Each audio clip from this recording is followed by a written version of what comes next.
समाचार में आपका स्वागत है।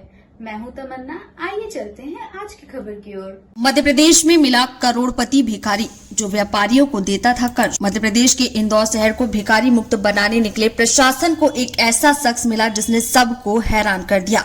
सराफा बाजार में रेंग कर चलने वाला दिव्यांग मंगीलाल असल में करोड़ों की संपत्ति का मालिक निकला।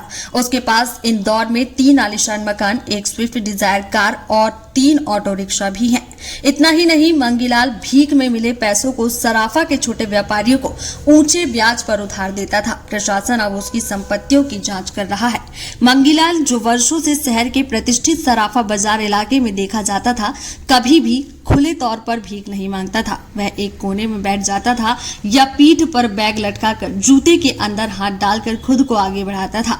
राहगीर उसकी हालत देखकर उसे पैसे या सिक्के भी दे देते थे और सभी लोग जानकर हैरान हो गए कि उसकी एक सामान्य दिन की कमाई 500 से 1000 रुपए के बीच होती थी। जब मध्य प्रदेश के महिला एवं बाल विकास विभाग की एक बचाव टीम ने उसे उठाया और पुनर्वास की बात कही तो उसने सारा सच उगल दिया। मंगीलाल ने नोडल अधिकारी दिनेश मिश्रा को बताया कि वह भगत सिंह नगर में 3 मंजिला मकान, शिवनगर में 600 वर्ग फुट का घर और अलवासा में 1 बेडरूम का फ्लैट का मालिक है।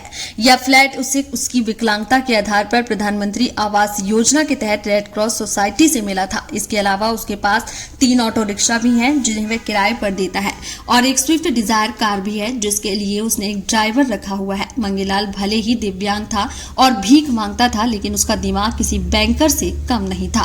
वह सराफा बाजार के छोटे दुकानदारों को ऊंचे ब्याज पर कर्ज देता था और हर हफ्ते अपना मुनाफा यानी कि ब्याज वसूलने के लिए जाता था। एक्चुअली हमारी कार्रवाई लगातार चल रही थी। इसी दौरान हमें सराफा से कुछ लोगों की शिकायतें प्राप्त हुई थी, पहले भी हुई थी और हमने कोशिश भी किया था, पर हम उसको नहीं पकड़ पाए थे। अभी शनिवार को जब हमने कार्रवाई की तो ये व्यक्ति हमें पकड़ में आ गया। वो रात में 9:30 से 11 बजे तक लगभग ये सराफा में प्रतिदिन जाता था और मुख्य रूप से शनिवार, शुक्रवार, मंगलवार ये डे उसके फिक्स थे। और ये साइकिल में जो घिसटने वाली साइकिल होती है उसमें जाता था और भिक्षावृत्ति करता था।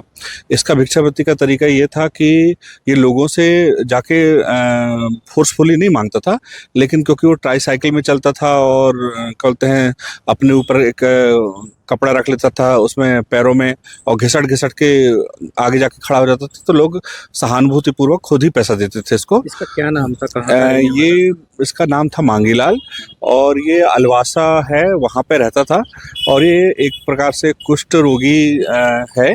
और इसने फिर जब हमने इसकी जांच वाच की तो इनके माता पिता भी हैं, वृद्ध हैं माता पिता, और 2 भाई हैं, लेकिन दोनों भाई अलग रहते हैं इसके। कितने सालों से सर पता से ये लगभग पिछले 8-10 साल से कर रहा है ऐसा लोग बता रहे हैं, पर मंगीलाल का कहना है हमने 22 या 21 से चालू किया है भिक्षावृत्ति करना। कितनी प्रॉपर्टी सर इसकी बताइए? जो इसने जानकारी दी उसके हिसाब से एक 3 मंजिला पक्का मकान है, एक सिंगल मकान है और एक और है जो इसको सरकार की तरफ से भी मिला हुआ है। तो इस तरह से 3 पक्के मकान है इसके पास और 3 ऑटो रिक्शा हैं जो ये किराए पे चलवाता है और स्वयं डिज़ायर पे आता जाता है। लेकिन जैसे ये क्राउड एरिया में भिक्षावृत्ति करने जाता है तो डिज़ायर से उतर के फिर ये साइकिल में आ जाता है। मिली जानकारी के मुताबिक इंदौर की सड़कों से भिखारियों को हटाने का अभियान फरवरी 2024 में शुरू हुआ था। इस अभ्यास में शामिल विभिन्न एजेंसियों ने केवल 2 वर्षों में 6500 भिखारियों की पहचान की और उनमें से 4500 को राज्य द्वारा संचालित पहलों के माध्यम से आजीविका कमाने के लिए परामर्श दिए गए। लगभग 1600 रेस्क्यू किए गए भिखारियों को उज्जैन के एक आश्रम में स्थानांतरित किया गया और इसी कार्यक्रम ने 172 बच्चों को स्कूलों में नामांकित करने में भी मदद की है। ये थी आज की खबरें और खबर देखने के लिए हमारे चैनल को सब्सक्राइब करें, लाइक करें और बेल आइकन दबाना ना भूलें। आप देख रहे हैं जनता के लिए, जनता की आवाज, जनता समाचार। अन्य खबरों के लिए हमारा चैनल सब्सक्राइब करें।